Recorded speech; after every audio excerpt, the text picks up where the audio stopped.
No, knight d5, yeah, I saw this. Knight d5, then I take and g4. Yeah, of course. And it's just can take one pawn back. Yeah, it's yeah, but I mean, we the... exchange queens, so yeah. black has no chances after this knight d5. Maybe objectively, this is the strongest move, but you know, it was clear for him that he's going to lose after this. So he tried something else. He played here, queen a3, attacking the bishop. I have to go here, bishop b3, queen b2. And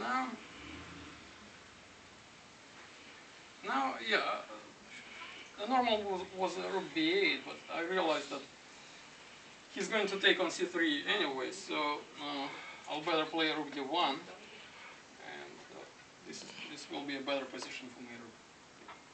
So I played rook d1, d1 here. Rook lift? Yeah, rook h3. Now he was a little bit worried about this c5 and d6 idea. I would be too. Yeah, so he went here, queen a4. And again, I knew that my position is completely won, but I was trying to find the most convincing way to win here. And I think I found a good move. C5? c5, that's interesting, but what if he takes? d6, he can play c4, or maybe he can even sacrifice on b3. So it's not that convincing. You can start with d6 first then? Yeah, but then he still takes on c5. Okay, d5, oh, okay. d5. Also, d6. How about? I mean, I have to check this moves. d6, c5 maybe. Rook h6. Rook h6, unfortunately, Yeah, doesn't win right away because of this. yeah. Then he will take.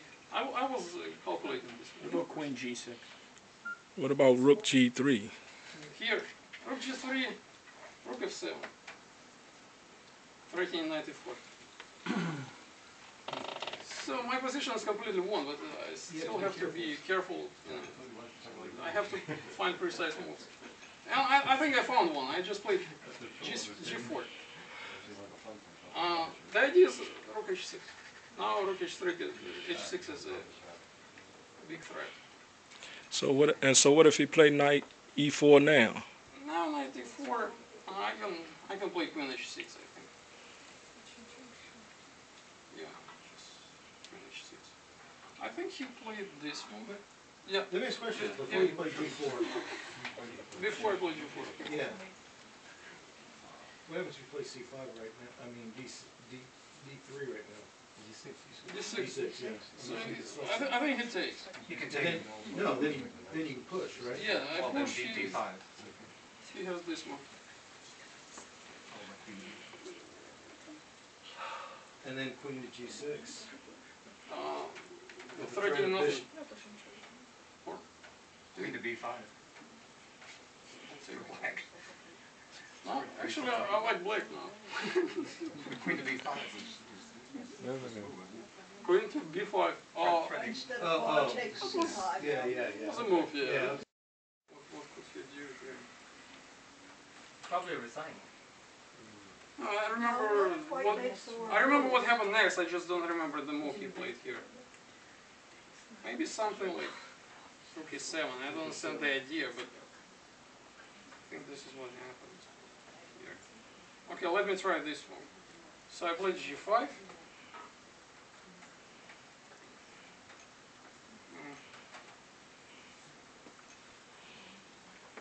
He went here. Knight g4. Knight g4 just is a piece. Oh, no. Knight g4. No, I'm winning. It's just everything. No, he didn't play rook e7. What could he do here? If not rook e7. Okay. No. Seven, then g5. Maybe he took on g4. But he made some moves, so I played here. Just trying to recall this move.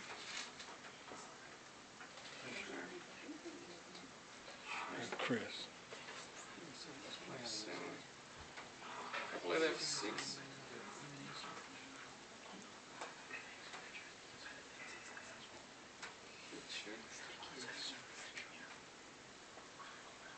Now, for some reason, I could have played G takes F6, I just played a rook F3, and then he resigned. Maybe I missed something at the end, but this was already completely lost, I think. So yeah, this G4 move was probably. And as I said before, we made like 35 moves in this game, and my king has never moved. So it was quite unusual, So after castle, Yeah, well, yeah, I guess. after castle, it was already hard to defend for black. Yeah, I think that was his first, maybe a little mistake, but his first mistake when he castled. And I think objectively speaking, after I played H4, Just blurt it out. my position was already wrong. So yeah, it was nice to beat a strong grandmaster. It was a good start. Unfortunately, I lost in the second round, but I lost to a very strong opponent. And maybe if you follow this tournament, you know that 4 players are still there and under my seat. It's in Russia and Siberia, and these players are 2 Ukrainian players and 2 Russian players actually. They play like for the 3rd place, like two Ukrainians actually play each other for the 3rd place, because it's kind of important to win this match. Only 3 people will qualify for the candidate matches. So whoever wins in this match for the 3rd place will play in a round robin tournament, candidate tournament. And 2 other players, Peter Swidler and Alexander Grishuk, they play each other for the title. Whoever wins will win the World Cup, the whole thing. So, Excuse me, Grandmaster? yeah. There was a position about, I would say 20 or so moves in when you had said that you had the intention to attack, but your pieces were kind of poised so that an amateur would not see an attack there. And I was just wondering what you knew about the position that the rest of us didn't that allowed you to, go forward with that attack and see that it was, practical.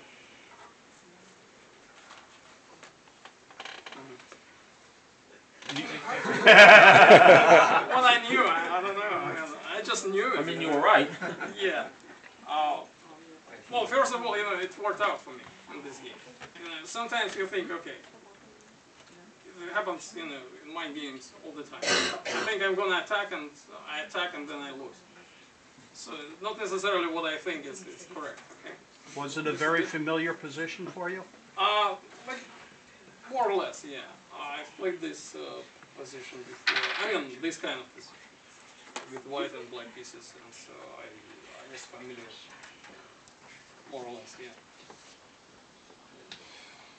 Yeah, I guess my experience helped me to understand what to do. I guess what I was kind of aiming at is that if we have a plan and it seems at a point in time to not be working, sometimes it's best to just try to carry through with it even though there are setbacks, like as far as, resistance. Yeah, like plan, what is a plan?